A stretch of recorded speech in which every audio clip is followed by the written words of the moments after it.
to swim up a little bit. I'm going to get a little Get some closer to coffee the in a start. hurry. I'll be Sure, right back. no And problem. then, hey, you know, what kind of swimmer are you or whatever? And you kind of self-seed and you try and put yourself in a little pod. Oh, yeah, I got one. Yeah, over here, thank you. And your vertical, the cannon goes off. And there's Go ahead. people Yeah, out there, absolutely. They're playing music. And bands I'm and going all to cut this this out anyway. Your vertical, the cannon goes off, everybody goes horizontal and immediately kicks the guy out. And it is a, I mean, it's combat. That's the way this one started, although let me tell you something, I don't mean to describe it as an Ironman. We were in like a 200-yard lake. Well, the swim Yeah, is but- still the swim. You But still get kicked. you were at standing, floating, Right. start, and that was just. And everybody goes from vertical to horizontal, kicks the guy behind them, and away we go. Well, I finished with the second wave, but I took my cap off as I was coming in. So people thought I was the leader of the second wave, right? Nice work. Right, exactly. You know? Does anybody go underwater for the start? I mean, I would think that the one way to solve that problem would be to kind of dive down underneath the water at the start, but then you got to come up, I guess, and then That'd be you're my servicing fear. with a lot of people. It's, Yeah. I mean, it's like your heart is going, I mean, it's a terrifying prospect, it truly is. And you get through it, you kind of take it. When you finish it, there really is a great sense of accomplishment, and you're done pretty early because it usually starts at 7 or 6:30, you know, so you're done by 9. Yeah, whatever. yeah. And you feel like, yeah. You just feel like, I'm the king of, I'm an Ironman. Not an Ironman, a triathlete now, right? I go around. That's right. And my partners don't know any better, so they go around telling, hey, he's a triathlete. I'm like, no, I'm not. I just did one. You're a triathlete. You got one under your belt, 3 events, that's all. I got a great t-shirt, you know. That's right. And you're aware that sucker out. Strongest of the strong, fittest of the fit, you know, baddest of the bad t-shirt, you know. Absolutely. Funkiest of the, well, no. You will help me with my bike. You're gonna help me with it and let me know. I would love to. I ride it out that way quite a bit. We do a lot of, here you go. Oh, I give it to you. We do a bunch of rides out of the art way. Oh, yeah. It's a great trail that leads all the way up through Valley Forge Park. Hey, Ed, are you on? Yes, I'm on, it's recording. Oh, okay. So start back up, I'm just gonna grab a coffee and I'll be ready. Okay, great. Okay, so we'll get going and we can talk later about that. But now we've got this on tape, so I've got your commitment. All right, see, this is people helping people. That's what it's all about. All right, so talk a little bit about sales and what is sales. And in a lot of these topics, we're going to go into some more specific detail as the course goes on. Maybe not as at length as we begin to get into some of the technical aspects of bonding and accounting for bonding and handling the financial aspects of your firm. But to some extent, we're going to break these things down. But when we talk about selling, we're talking about the personal communication of information to persuade, right? That is the main idea.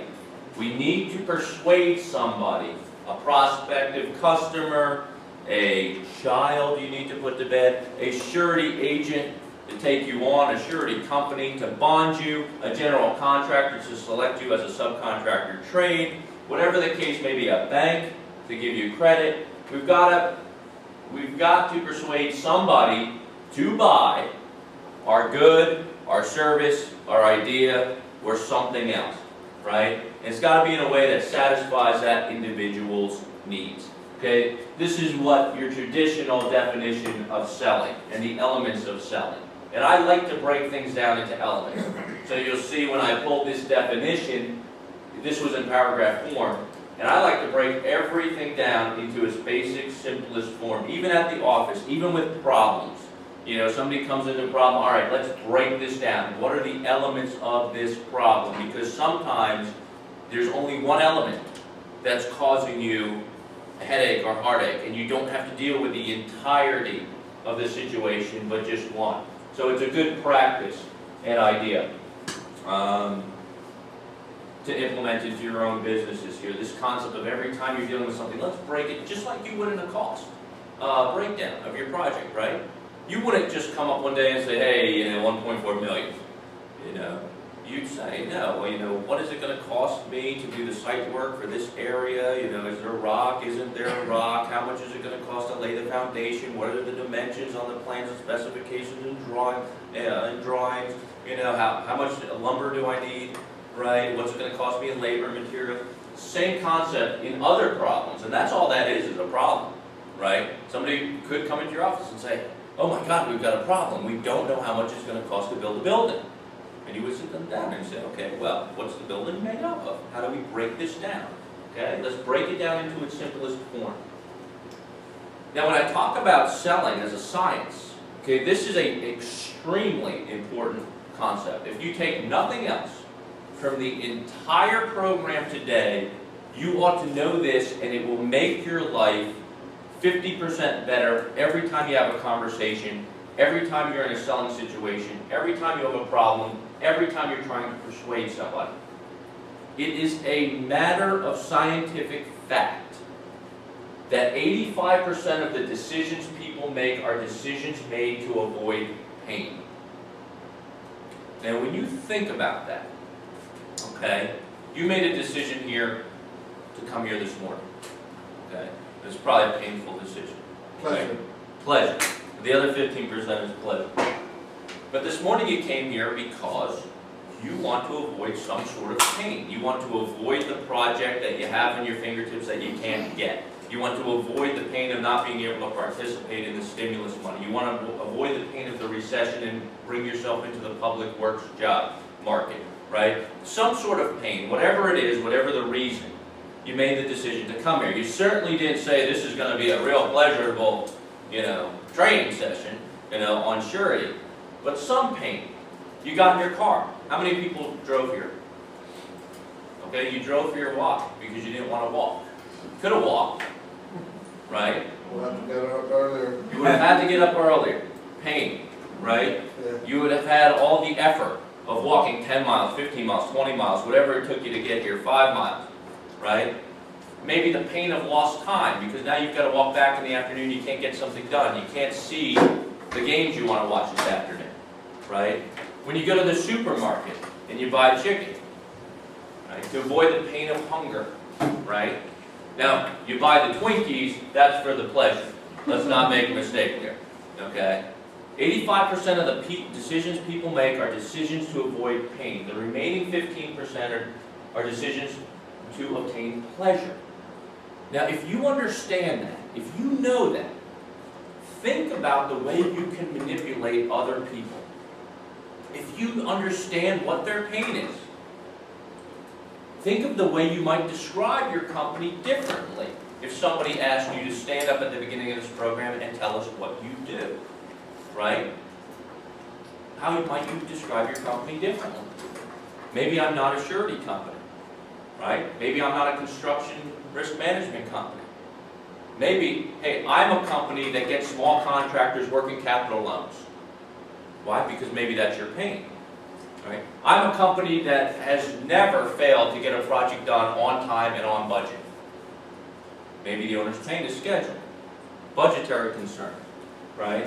But if you know this, okay, you can go into a lot of different situations and format a strategy that helps you get what you want to get, that helps you persuade somebody to buy your product, okay?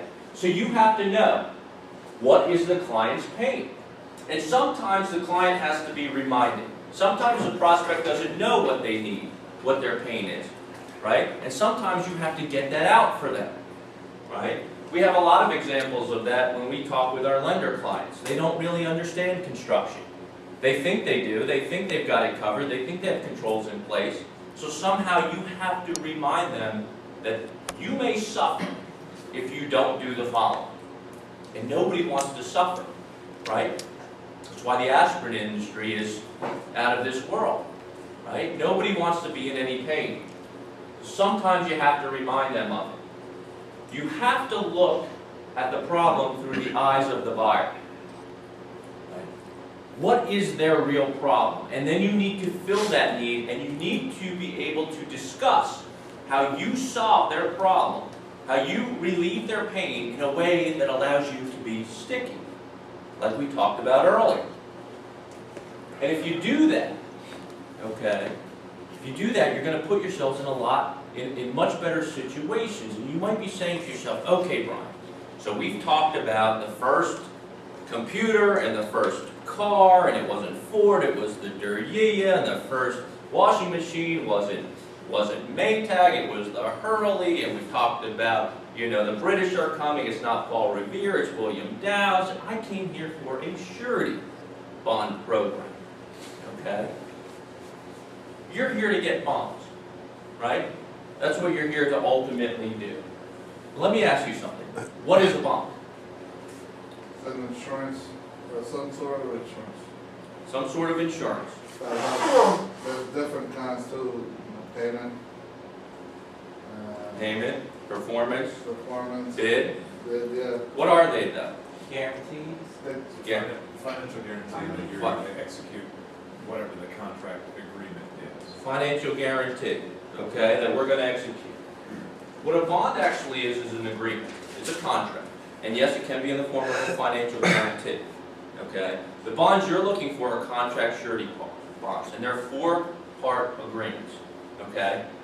There's the surety company, there's an obligee, that's the person who the bond runs to the benefit of, and then there's the principal, that's the contractor, the principal under the bond. And then there are these folks called indemnitors, okay, over here.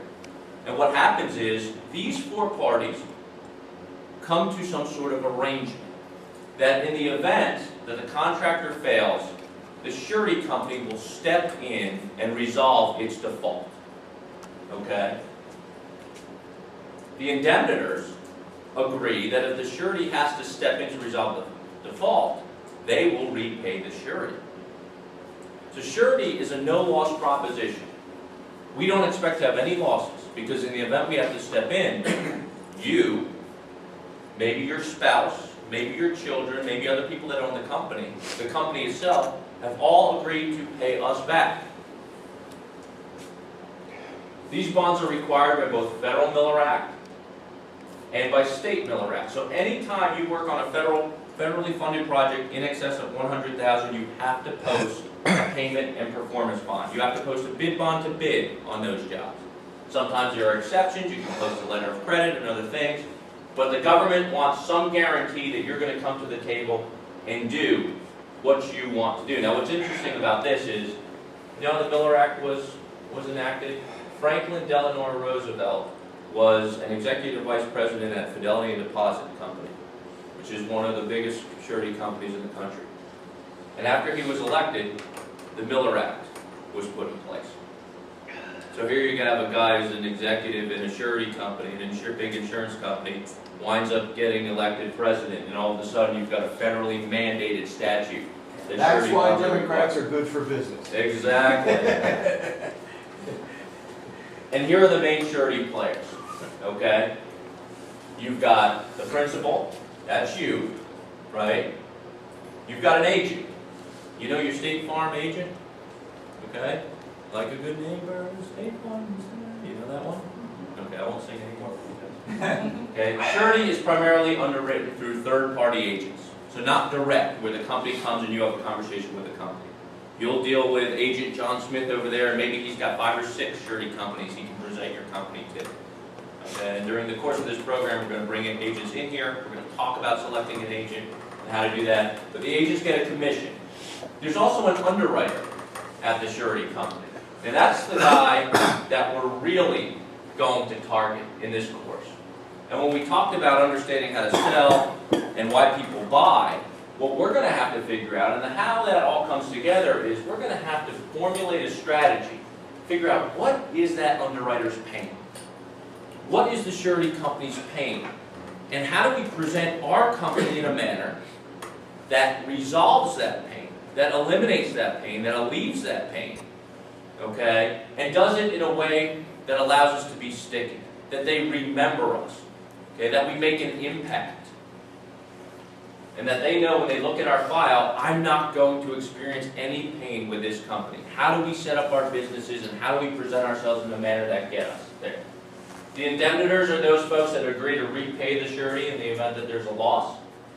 And the claimants, these are the folks that ultimately file a claim against the bond. This obligee may be the state of New Jersey, maybe Camden County, whoever the bond runs to is called the obligee. The principal is the party primarily responsible for the obligation on the bond and must act in accordance with certain conditions or be liable to the bond obligee. Now, as a surety company, what I'm doing in this world, this contract surety world, I'm really doing two things. I'm saying, if you default under your contract, Mr. Contractor, I'm promising this contract owner or the general contractor, whoever your contract runs to, I promise them that I will come in and step in and cure your default. So you go out of business, I'm going to come in, I'm going to finish your window job, right? You run out of money, I'm going to come in, I'm going to finish your library project. I'm also promising that I'm going to pay all of your project creditors. So if you fail to pay one of your suppliers, they file a claim against my bond, they perform, they supply the materials, I've got to pay them. Okay? So it's your responsibility to make sure you don't default under your contract. And default means there are consequences. It means that we will come after you. The surety companies will come after you for recovery of any losses that they suffer as a result of issuing you a bond. The bond obligee is the beneficiary under the terms of the bond. If the principal does not perform, the principal and the surety are liable to the obligee for performance or monetary damages. The surety company is the party who joins with the principal for the purpose of guaranteeing the fulfillment of the principal's obligations to the obligee. Right?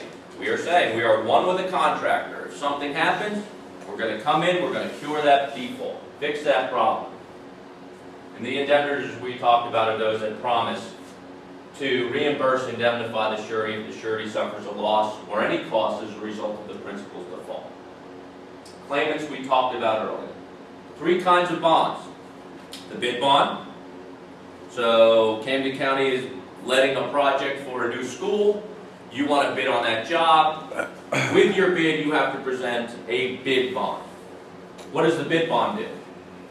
In the event that you're the low bidder, the lowest responsible bidder, and you're selected and awarded the contract, and you do not show up to perform, the bid bond is supposed to cover the difference between your bid and the second highest bid. Okay? So that the government can shift that risk of you not showing up to the insurance companies and not the taxpayers. Right? If you bid 1.1 million, the second bidder is 1.3 million, you don't show up, they don't want to lose $200,000. Now normally this penal sum of the bid is a percentage of the total contract value. So if it's a $1.1 million bid, the surety is generally allowed for 10%, or $110,000. But recognize that if you've got a bonding line and you have bonding credit and you go to bid something, even if you don't start the project, you could be liable for repaying the surety for a loss, which is why it's extremely critical that you have your numbers right, your bid is good, you're not bidding for cash flow, you're bidding for profit, even if you don't get the job, and you're not putting your company in a situation where it possibly is unable to show up and start this project and finish it. The performance bond guarantees that the principal will perform its obligations in accordance with the underlying contract. Now I say guarantees, you say guarantee, you said financial guarantee, you say guarantee. It's really not a financial guarantee in this situation, although there are some financial guarantee bonds. In this situation, because we don't write a check in the event of default, or we don't necessarily have to. Okay, so it's not as if you default on your contract and we have to come in with some sort of financial package in order to cure the default. We can actually come in and perform if we want to. We can come in and finish the job. I'll also say it's a conditional guarantee because we have many, many defenses that we can assert in the event of a claim. Which is why in one of the sessions we're going to talk about how you protect yourself and how you protect your surety. Because if you run into a problem, you don't want the surety coming after you as well. Right? So how do we protect our companies? How do we protect our personal assets? How do we make sure that we don't have a problem with the surety? So we're going to talk about communicating with the surety, properly documenting our files, because if you have a defense, so does the surety. Right? If you haven't defaulted, right? Surety doesn't have to come in. So you have to make sure that we have put our file together in a way that protects the surety and that preserves the fact that you haven't defaulted, somebody else has. And we're going to talk about that in detail. And then you have the payment bond, okay, where the surety guarantees that your laborers and your suppliers are going to be paid. And this, again, is a way that the government shifts the risk from the taxpayer to the insurance industry. Because if they hand you a $750,000 check and then find out 60 days from now, you didn't pay $600,000 of the laborers and suppliers that were supposed to be paid, now they've got a big problem. They've got to finish the job if you defaulted, and they have to pay all these people. So they shift the risk. And usually this goes down, the surety's on the hook, not only for your first-tier subcontractors, but for their subcontractors as well, 2 tiers down. So when you think about that, you want to be very, very careful about what your subtrades are doing with the people that they've contracted with as well. Because you don't want to be on the hook for the surety for something that AGC Electric did. And this happens a lot, you know, and the contractors wind up in a situation because of some subtrade that didn't get it done for them. And that's why tracking and administering what your subcontractor trades are doing and collecting lien waivers and releases from them is a vital part of running a construction business. If you are paying people and not getting releases, you need to stop that right now, right today, and make a change on Monday morning. Always get a release for any payment that you've made.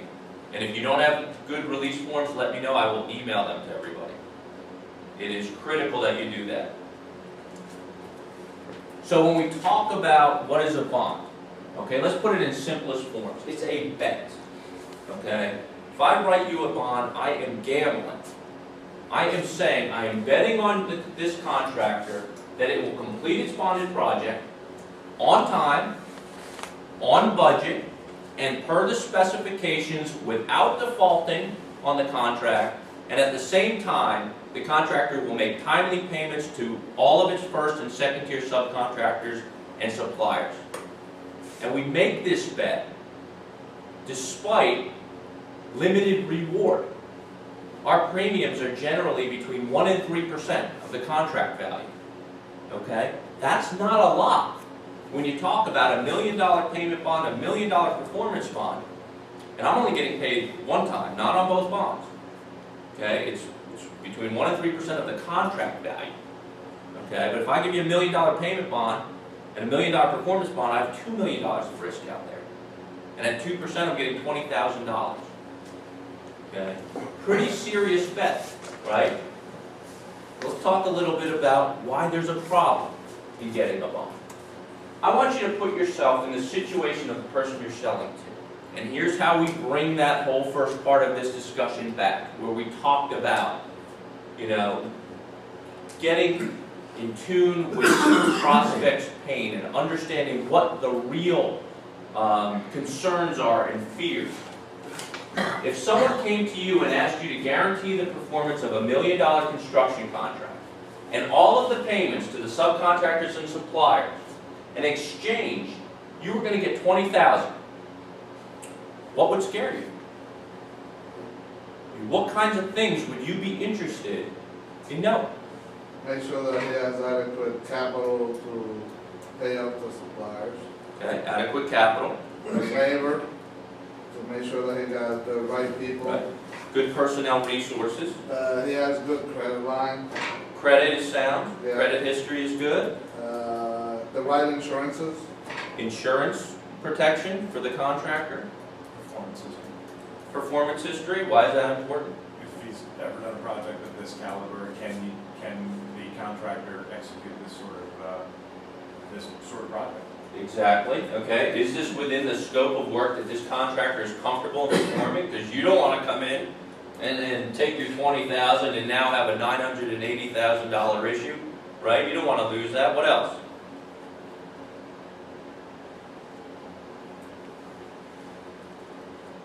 I'm coming to you today and I'm saying $1 million.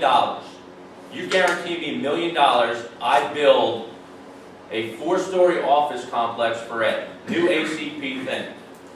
I'm going to give you $20,000. You're going to guarantee $1 million. What else do you want to know about me? Everything. What else? Throw them out there. Tax returns. Family history. Okay. What else? Tax returns. And we'll see my tax returns, right? What else? Education. Education. What's my education? Both maybe formal schooling and maybe in my trade, in my business life, right? Criminal background, right? What's my character, right? What's my character like?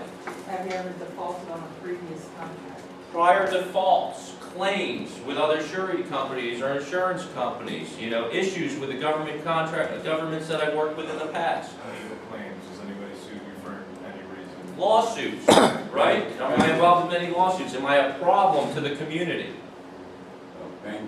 Bankruptcies, prior bankruptcies. Have I held my financial conditions in proper order for the last 20 years? Also, the owner of the project will make sure that they have the wherewithal to pay the contract, use the contract. Is there financing, right? Is there financing on this job? How's it being funded? It's a big problem in the construction of religious facilities because there's a big concern of where's the funding coming from? Is it going to be there? Okay, which is why sureties sometimes shy away from churches and that kind of construction because nobody can sort of get clear on where the funding's coming from a lot of times. It's hard to tell. And following up on that, is this a problem owner? Right? Is this somebody that's constantly beating down a small contractor? Is this an owner that's difficult to work with? Is this somebody that at the first chance is sending out a non-payment notice? Right? What else? He's going to be working on your guaranteed project. Is there anything else you want to know about his business while he's working on this project? Would you want to know what other projects the person might be working on? What sort of systems does he have in place? Systems in place. Yeah. Bidding systems, Yeah. Operational systems. Because you don't want them to bite off more than they can chew. Work on hand. What's their work on hand like? Just somebody who's, got $20 million of work on hand and has 4 people in the office. Well, I'm not biting off another $1 million, on that. What else? Equipment, right? Paving contractor, what kind of equipment do they have? Necessary tools for the job, right? Tools for the job. Yeah, Brian, also, taking into consideration the timing of the project, what if it's, during the winter months, you don't know what performance the weather will permit you to perform or, string the job out, Schedule, right? Is this going to be the same, when you write that guarantee in November, is this going to be the same contractor when they're supposed to finish in September or October? Right? How long is this going to be? What's going to impact the schedule? How about geographic reach? Is this a Camden contractor asking me to guarantee a job in New York City? Is this within the contractor's geographic reach? How about trade references? Would you want to hear what their suppliers are saying about payment?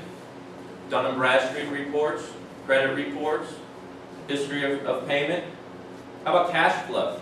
Would you want to know what the contractor's cash flow is like? Are they able to get this job started?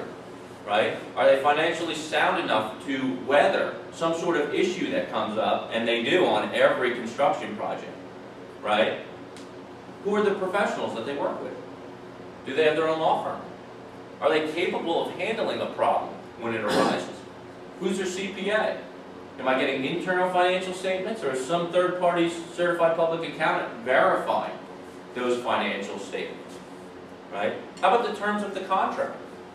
Wouldn't you want to know what the owner is requiring of this contractor? Are there liquidated damages clauses in here? Is it $10,000 a day for delay? Right? Are there strange provisions in the contract? Are there offset provisions where the owner is not required to pay my contractor in the event they have a problem on another job? Do I want that impacting my project? Right? Also, whether or not it's prevailing wage. It's very possible that the general could have some of his small contractors that are unionized, some may not. And because of that, you might have the unions that may just take offense and picket the job, and that shut you down. Are we going to have an issue with the unions on this job? Rubber Right. rights in the front yard. Right, exactly. Do we have a non-union contractor working in the middle of New York City? And yes, you'll get the inflatable wrap. Right. When you think about it, and you discard this whole notion of surety, right, which to everybody is this whole complicated, we don't understand it type of thing, and you bring it back to some of the things we talked about at the beginning of this program, what would be this guy's pain if he was guaranteeing the payment of to the subcontractors and the payment and the performance of the underlying contract, it becomes really easy to understand where the focus is, right? It's how do we prevent something from happening, right? The surety's pain is loss. They don't want to have a loss, right? The surety underwriter doesn't want to have a loss because that might mean doesn't have a job, right? So loss is the biggest pain that the surety has. Now you've got to be able to overcome that. And what do you have to show the surety now? Now it becomes simple. I'm not going to cause you a loss, right? All the other stuff just supports and bolsters that proposition that I am not going to cause you any pain. I am a painless business partner here that's going to make you money, right? So the surety needs to avoid a contractor default. If you were betting on the contractor, what clues would you look for to determine a likelihood of default? What are the causes of the pain? And we talked about these. You came up with almost every single one of these on your own. You didn't even need this program. We just needed to think a little bit differently about the problem. And that's what I love about this program, is we integrate these real business ideas with the problem at hand so that the problems become easier. And you'll see how we do that in other sections. Lack of experience, poor financial history, bad credit, financial weakness, inability to overcome project problems, outside the geographic reach of this particular contract, lack of bidding experience. Here's a big one, bid mistake that we missed, right? This is a gigantic issue that can cause the surety a lot of pain, okay? Which is why they will look very closely at the bid results. The last thing a surety wants to see is that you're at 1 million, the second lowest bidder is 2.7. That's a problem, okay? And trust me, you're not going to convince them you knew better than the other 9. Okay? Although it did happen one time, we had a contractor up in the Poconos who was doing asbestos removal project for a building up there in the Pocono Mountains. He came in at about 1.2 million, everybody else was 3. And he said, listen, you're a surety company that's innovative, you've got this team of engineers on there, come on up to the building and have an engineer walk the building with me. We sent an engineer up there. It turns out he was the only one that walked the building prior to the bid. And there was only one small corridor of asbestos-covered pipe in the building. Everybody else had bid out the entire building. And it turned out that he had about a 75% profit in this particular job. And the bid spread was gigantic. Now that's the exception to the rule, right? Bid mistake is a gigantic killer of the surety company. Spotty payment history, lack of adequate personnel, resources, equipment, limited or no credit. Why is credit important to us? We want to make sure that you have the cash, lines of credit, so that you can keep your business going. You can pull from them when you have a problem or an issue. You can fund the project. You can get the project going. You can overcome a problem. Short company history. Right? That's the other thing you want to know. How long has this company been in business? And have they operated in business profitably? Right? You want to know, is this a good business person? Is this somebody who knows how to run a business? Is this a good business? Before I bet $1 million on them, okay, can they run their business? Inconsistent history of profitability, burdensome contract terms, no cost breakdown, poor reputation. Okay? We'll ask around the community, what do you think about Al? You know? And you're going to want people to say, great guy, known him for a long time, pays his subcontractors and suppliers, gets his jobs done. Okay? You're not going to want, and here's another thing that sometimes people do. In the event, and we all have them, that you have a reference that may not actually give you a glowing reference, exclude those from your file, please. Okay? I actually had a conversation about 7 weeks ago. I called somebody up for a reference and I got the worst reference I've ever heard anybody could. I mean, it was passionately, I was going to say hateful, but negative is a better term. Very, very negative. So be careful who you put on there, and then prep your references as well to let them know this is what I'd like you to say, if you don't mind, if you believe it. You know, here's who's going to be calling. questionable character, risky scope of work, tough general or owner, fragility of the contractor business. And what do I mean by that? You are in a very, very tough business. It's a very, very risky business. I'm going to show you a slide later which demonstrates how risky it is. You know, the longer you're in this business, the more likely you are to fail. You can believe that. Okay? You're talking about the coordination of materials and people on a strict schedule. A lot of things going on the job. You know, so it's a very, very risky business in general. So the surety companies know that. And continuity. What's going to happen? You know, you guys are sole owners of your companies for the most part. What happens if you get hit by the milk truck on Monday? Isn't that one of the things you'd want to know if you were betting on John? Hey John, what happens if something happens to you? You know, I mean, is Junior capable of running this business? Is there a continuity plan? Do you have a life insurance policy? Can I become a beneficiary on that policy in case something happens? All right, these are the things you're going to want to do to protect you, that the surety company is going to want to think about in protecting itself. Brian? Yeah. Let me ask you a question about the last slide for a second. This is information I didn't, how is the surety company able to get a hold of the competing bids on a project? Are you somehow in privity with the owner of the project as well as the one you're underwriting? How does? On public jobs, they're posted. I see. So you can get those. On private jobs, we get them from the contractor, the surety agent, and then verify with the owner. And typically, you'll get owner cooperation if your contractor is low and they're requiring a surety bond. They would typically understand if the surety was calling to get the bid results. So you get them in a number of different ways. And do you get the actual bids themselves or just the amounts that has been bid? We would get, the bid results would be in the file. Just the numbers or the whole bid? Just the numbers for us. Got it. Just the numbers for us. And, you know, it's differently, because in some places you can get them online. They'll go online and get the results. In other places they have to get the hard copy. But in most places you can get bid results online now. Okay. So they'll just go on and they'll get them. And then we log them in our system. So we can always see what were the top 10 bidders on this particular job. Yes, I know with the government, they don't show their bids. You know, when you bid for a contract with the government, they Right. So the bids, I don't know how you can see those. Well, we get them, I'll find out how we get those, but in most cases, and I don't know how it is local here, but I'll find out. In most cases, it's a matter of public record and we can get them.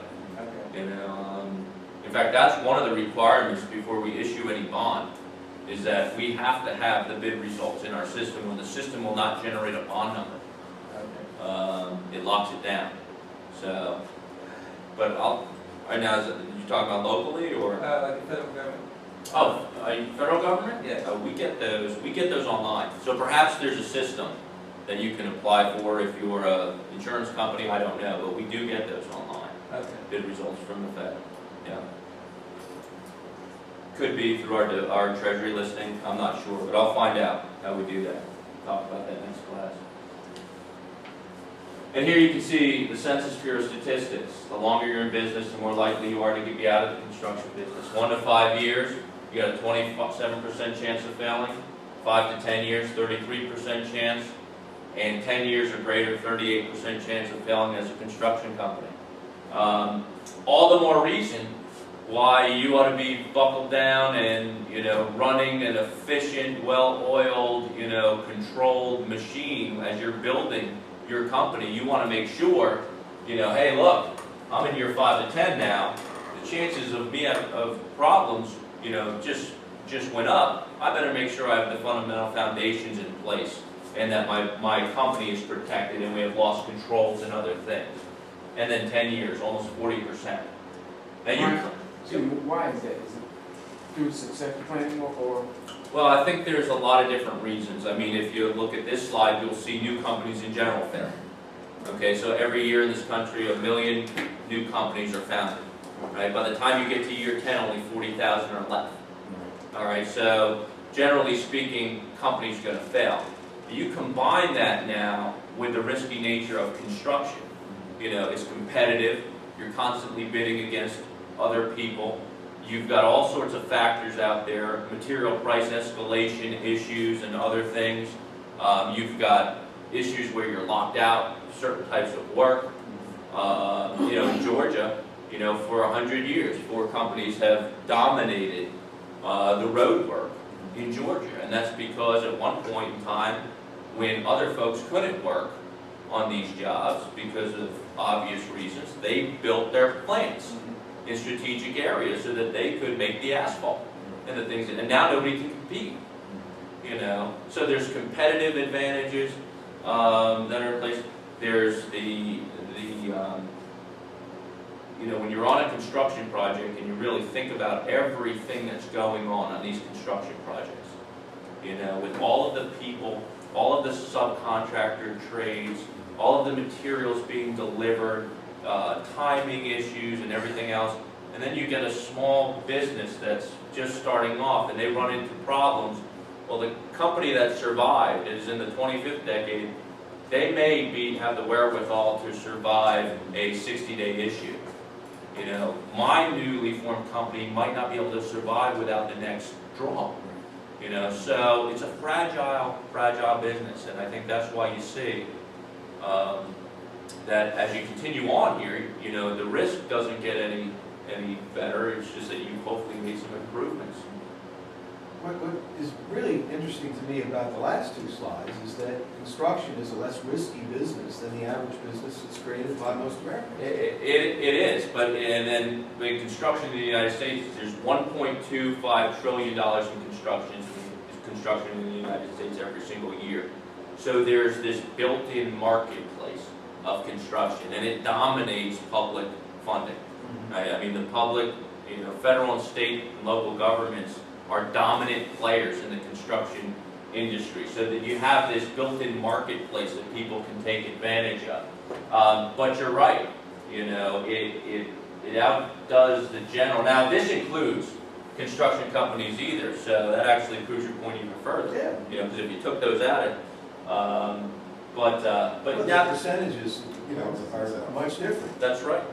Now, if you combine the two, though, and you have a new company that's in construction, from an underwriting standpoint, you're looking and you're saying, boy, new business is going out of business, and I've got construction companies that go out of business. And that's why the surety companies want to see minimum 3-4 years, of work under your belt. Now, sometimes you can get over that with, if I've got 25-year history of building major construction projects, and I started a small construction company, they may lack some of those requirements, so you can offset some weaknesses with strengths. But they do at least want to see that you can operate your business for some length of time. I always thought that this industry cleanses itself. I think when it's boom times, everybody's in business, and there's a lot of people in business that shouldn't be in business. Right. And this industry, every now and then, it cleanses itself. The guys that know what they're doing and really run a good business still make it through the hard times. Yeah. But the guy that probably shouldn't be in business, whenever there's that bump in the road, he's back out. Yeah, that's the same in a lot of different businesses too. And when you think about how many things impact construction, I mean, almost everything impacts the construction, business. When you had, I know, it really is. When we think about what's happening in the early 2000s, when China was buying up all of the materials all over the world, and then all of a sudden you get hit with major storms in the Gulf, and you've got this perfect storm, and the war going on, and the material supply, and then the prices are skyrocketing. Think about what happened to so many contractors during that period of time that already had contracts in place with no escalation clauses. And all of a sudden copper is 200%, there's 60% increase in copper over a 14-month period, and you're sitting there with a contract that you signed, back in July of last year. Gas. You got petroleum, which is, contracts are more than 3 months out. look at all the materials that are petroleum based. You get your piping, your road and asphalt work. So there are all these different factors that are impacting the construction construction business, and you're right, you know, some of these companies, you know, they won't survive the downturn because they're just, maybe they don't belong, or maybe they're in the wrong place at the wrong time, maybe they're a little unlucky. But this is why when we're going to ask somebody, hey, you guarantee me, you know, somebody back there is feeling a whole lot of pain in construction. You know, go to any lender today and say construction and working capital, you know, and see if they pick up the tab. You know, you're not going to get it. So we've got to reverse that. We've got to figure out a way, you know, how do we make this, you know, a positive experience for these people and alleviate their pain. And that's what we're going to do throughout the course of this program. Find strategies that allow you to sell yourselves and get the things that you need to be successful, so that when you have great times you can prosper, and when you have down times, well, at least you can maintain and advance, and, you know, prosperity and longevity. That's what our goal should be, right? To make money and to be around for a long time. And we talked about some of this, you know, this is sort of back to Ed's question. You know, this is a great quote from a case, a legal case. And this court, you know, basically came down and said, except in the middle of battlefield, nowhere must people coordinate the movement of other people and materials in the midst of such chaos and with such limited certainty of present facts and future occurrences as in a huge construction project. Even the most painstaking planning frequently turns out to be mere conjecture, and accommodation to changes must necessarily be of the rough, quick, and ad hoc sort, analogous to ever-changing commands on the battlefield.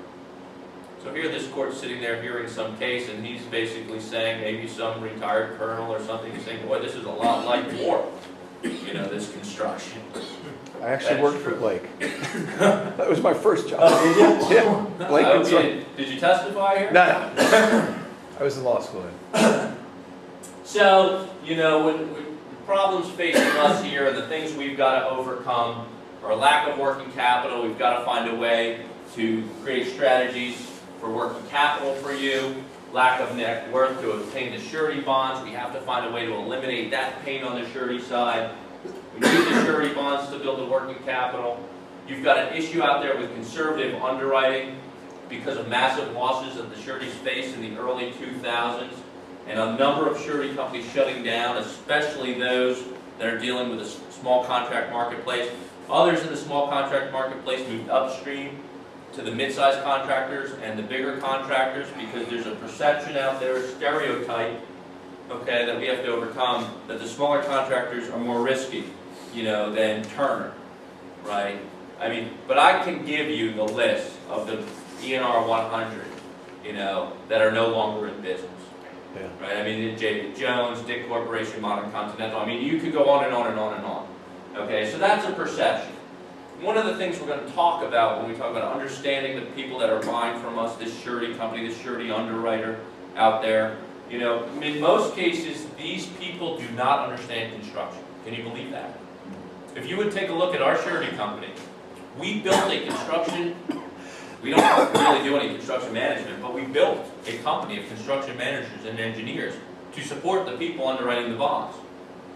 Because they're looking at financial statements, they're financial underwriters. None of them ever built anything. So you have a knowledge base of the industry that you're focused on. Exactly, okay, and we have, so we know, look, small contractors aren't any more risky than the contractor doing the $12.5 million project. They're different, okay, they have different risks, but it's not any more of a risk. We just have to find a way to overcome it, okay? And here are some of the things that happened in the late 90s. You had 1990s, there was a premium race, you had poor underwriting, you had $8 billion in losses. September 11, there was a gigantic financial guarantee problem, billions and billions and billions of dollars lost. Enron and other economic factors, and as a result, the reinsurers left the marketplace. Now, reinsurers are the folks that insure us for our losses. So we then go out and we say, hey, for every bond that we write, we want to be covered over $500,000. So we find what they call reinsurers out there. These folks insure insurance. So they're called a reinsurer. Well, when they leave the marketplace, now you've got a lot of bonding companies that can't write the surety anymore. And there aren't a lot of reinsurers that like surety. Okay? So it's very, very tough. And then you had Arthur Andersen, JP Morgan bond scandal. I mean, you've got all these factors that are sort of coming together in the perfect storm for the small contractor and creating problems with small contractors getting bonding from 2000 through today, really, although it's been a problem that's been in existence for a long time, but these things don't help. But we just have to find a way to overcome those, right? I mean, we are optimistic leaders and we have ideas, and the ideas are the leader's sword, and we're going to find ways to overcome these problems throughout the course of the program. We're not going to participate in these problems, right? We're going to move forward and overcome them and put strategies in place. So let me put you in the place of the surety for the next 5 minutes. Here's best construction. You tell me, do you write a bond for this contractor or not? Best Construction Company's been in business for 12 months. The company completed 2 Camden area projects ranging from $45,000 to $68,000 in its first full year of business. The company spent an unforeseen $11,000 on backhoe repairs, and its pre-tax net profit was $13,000 on $113,000 in gross fees. The company hired Byron Fontaine to operate its backhoe, and Mr. Best is performing all estimating and business development duties, as well as running the day-to-day operations. Mr. Best is current with all of his project creditors and other creditors. At year-end, Mr. Best gave himself a $10,000 bonus and left the remaining cash, $3,000, in the company checking account. Then began looking for new jobs. The company is currently working on a $59,000 excavation project, and it wants to bid a $325,000 project to perform installation and initial maintenance of landscaping along Route 130. It's estimated to be 485 days. Anybody? Any takers for Mr. Best on this project? Well, one thing that I wanted to point out was he gave himself a $10,000 bonus and left the remaining cash of $3,000 in the company checking account. I wouldn't have given myself a $10,000 bonus and just let that amount. I may be wrong, but you need to look. He should have known that there's future business, and you want to be able to have some money on hand in order to go after future business. Also, let me see what else. Well, would your mind change if I told you that was a down payment on a BMW 5 Series? You just don't do that. Only was my car that I was selling. And he's only been in business for 12 months. He hasn't experienced enough, of the hard times. And then $11,000 on backhoe repairs. I would look at Byron, see, are you operating this backhoe right? I mean, these are, Right. Yes, he was lucky to get the $45,000, $68,000 in his first year of business. But he's new. He is. But maybe he wasn't lucky. He does have a good backup. He's got a good backup. And the Maybe. backhoe don't bother me. It's 11,000 on the backhoe. That's easy, right? Yeah, as long as you got machinery, you got equipment, you got people on it, they're gonna figure out a way to break it. I don't care, but that don't bother me. The 10,000 bothers me, and how much time he spends trying to do all those things is what would bother me. The most. Even the job he's got, even though it's an upgrade in the job, I would doubt if he can do a 485 day job. That's what I was saying. It's too long of a job. But he can even stand that upgrade, it's just the way he's doing his business. Okay. He's gonna be working instead of Correct. growing the business. 485 days, you gotta be on that job for that long. Right. He's not gonna be able to do anything else to grow the business. No guarantee that he's gonna get the $325,000 project either. That's true. But I don't care if you got a dump truck, somebody gonna figure out how to make you do maintenance on it. Yeah. So, Although he did net a 12% profit. So he's a profitable company. I was just gonna ask, what the positive things about this Going guy? home with 12% at the end of the day after you pay your expenses That's and you pretty- get an unforeseen $11,000 hit. That could have been luck. Not too bad. Is it for his first year in company? Maybe he had to take the $10,000 out, right? Because now he's been funding this company for 12 months. Maybe he's got mortgage payments to make, private school payments. We don't know what he's got, but these are questions we want to have answered, right? But it doesn't really matter. Well, it doesn't matter for the purpose of of what we want to do at the surety company. You know, obviously, we're going to want to see that you have some money in the account. And if you have a $325,000 project, you got to have more than $3 grand, right? But when you're evaluating this guy from the surety's perspective, you know, and you're thinking, what if you're Mr. Best? You know, how would you sell this? I mean, these are your issues that you have to deal with. These are the pains that the surety company is going to look at. How do you flip them around? Well, one way is, you know, my profit margin's pretty good. You know, I obviously can bid these jobs. And arguably, he's gonna make another $6 grand on the one he's working on now. Right, he's got some more cash coming. He was able to secure a couple of jobs in the first 12 months. You might say to yourself, I have more questions on this company too. I don't think that's a definite no. Right? And you might say to yourself, maybe not this time, but maybe the next time, let's see what happens with Best. There's a lot of things that you would ask yourself, but you can spot the issues here, right? You can see what the surety underwriter is seeing when they take a look at Best. They're saying, you've only been in business for 12 months. Yes, you did 2 jobs, that's great. You took some money out of the company at the end of the year. We really don't want to see that. We want to see that you have some financial wherewithal within the company because, you know, small businesses, this is what we do, right? I mean, when I had my own law firm, I didn't leave any money in the law firm account to sit there, you know? I didn't have that luxury, you know? I needed that money, so we took it out, As you a know? small business owner, usually we start out with no money at all, and at the end, we gotta pay credit card companies, you know what I mean? And you're investing in your company, investing on equipment, tools, bidding software, this, that. But you know now that if you want the bonding, you at least have to start thinking about putting strategies in place which show other people that your business is growing, right? They're not going to want to see the tax returns at the end of the year and you made no money, right? They're not going to just want to see you have no cash in the bank. That's a catch-22. Right? It is a catch-22. It is a catch-22. It is. It definitely is. There's a major conflict there. But as a business owner, you have to say, is it better for me to pay some taxes here and preserve my bonding line, right? Or how do I show? You know, how do I show? You know, it's very hard to show that you've got money in the bank, that you made a significant profit, but you didn't pay taxes on zero, right? So, but I mean, these are the things that we're going to get into these things in detail in this program. I mean, we're going to really drill down into this different area.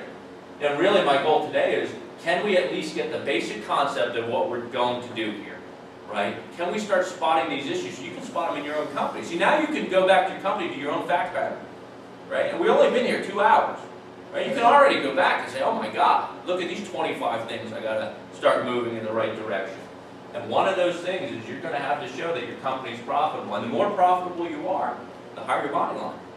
That just goes hand in hand. So, how about Best Construction now? They've been in business for 3 years. They completed 4 Camden area projects ranging from 45 to 125 last year. Oh, sorry. Let's say it is 3rd year of business. The company spent an unforeseen only $5,000, so Byron Fontaine is doing his job. Perhaps they hired him because the last guy was messing up the background. Mr. Best financed a Komatsu motor grader with enclosed cab. And let's see, the company's pre-tax net profit was $31,000 on $318,000 in gross fees. Byron still operates the backhoe, Joe DeVito operates the grader, and Mike Flowers drives the truck.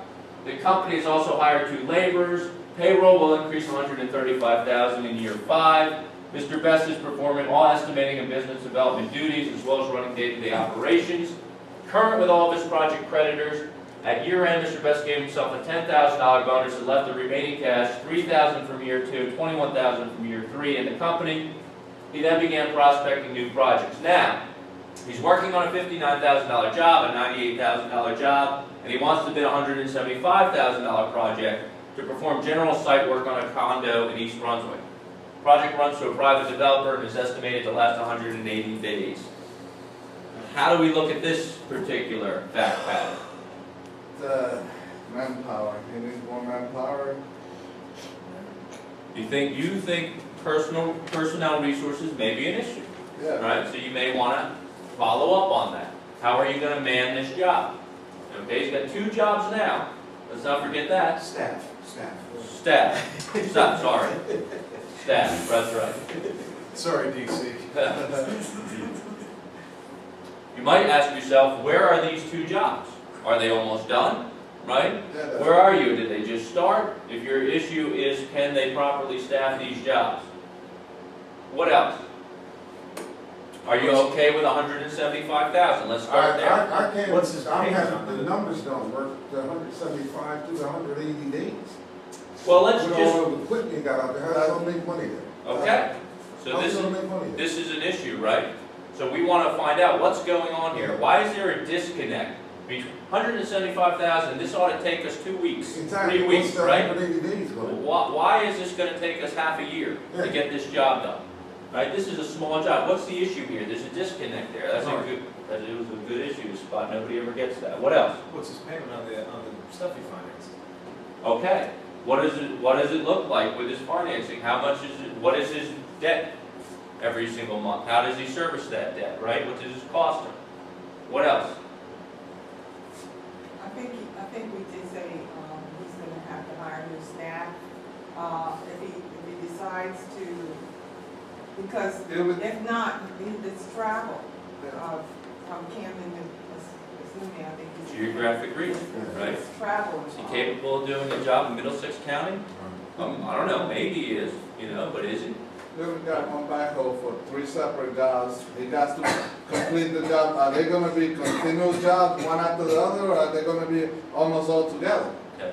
What's his current work on hand, right? And does he have the equipment in order to do all 3 of those jobs? How's he doing that? Is he leasing 2 more backhoes? Who's going to operate those Just using backhoes? the old backhoe. Right? He also sells and delivers material to other contractors, so there's a cash flow that's missing on his business side. Okay. So you want to take a look at his cash flow statements and his income statements and take a look at, maybe you want to see his receivables too. How are his receivables being paid? You're going to want to look at all that internal financial information to make sure. What do we like about this guy at this point? He's a go-getter, he's looking for work. He's He's growing. bidding and winning the contracts, He's and growing. he's completing the contracts. He's completing the jobs, right? So now he's got a couple of years where he's completed the jobs. How about the fact he's been paying his creditors on time for that period of time, right? He's showing us a little something now, right? His jobs, are a little bigger. He did a $125,000 job. Maybe 175 is a lot better than the 375 we were talking about 12 months ago. Now it's, Right. So maybe he's starting to get himself into range a little bit. in other words, he knows what he has to do to accomplish what he wants to do. So maybe in the $175,000 job, he knows that he must get another backhoe and all that. Exactly. Sounds to me like this is a person that is beginning to build a legitimate business, doing the right thing, maybe taking it slowly, and that's okay. That's because the way it should be. quick growth is not something that the surety companies want to see, right? It's getting a little bigger every year. It doesn't seem like he's biting off more than he can chew here. And maybe this is somebody we want to take a little bit of a harder look at on this particular case with some more information. Okay. Next time, we will start on the 3 C's of surety underwriting. But let me take you, since we're at 12 o'clock here, and I told Ed that we would be out in 2 hours, but I've lied. Okay. There's some information here. Okay, I told you at the beginning, I don't hand out handouts during the presentation, but when you log on at broadlandsonline.com, okay, and you enter the client login 4110 in the user ID, so you go to client login from the home page, you enter 4110, and the password get surety, all of the documents from this program will be posted there. So you get on Monday morning, you can download them, you can save this presentation if you want.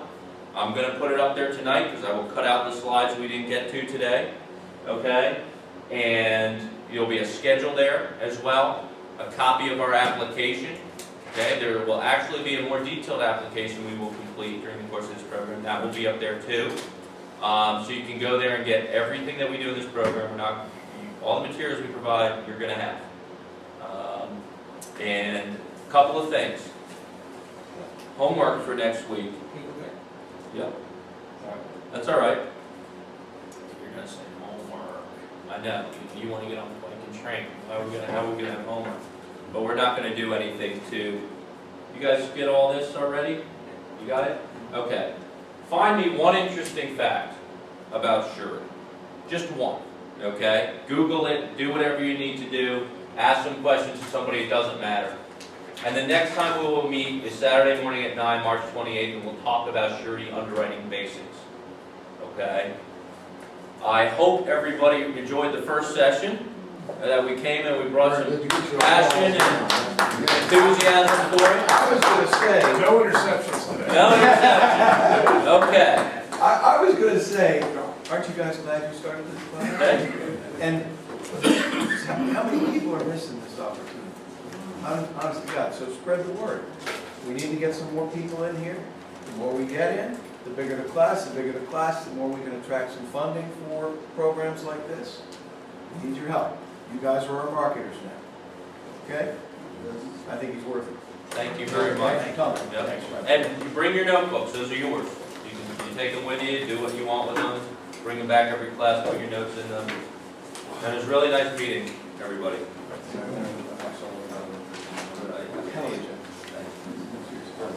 Oh, great. Thank you very much.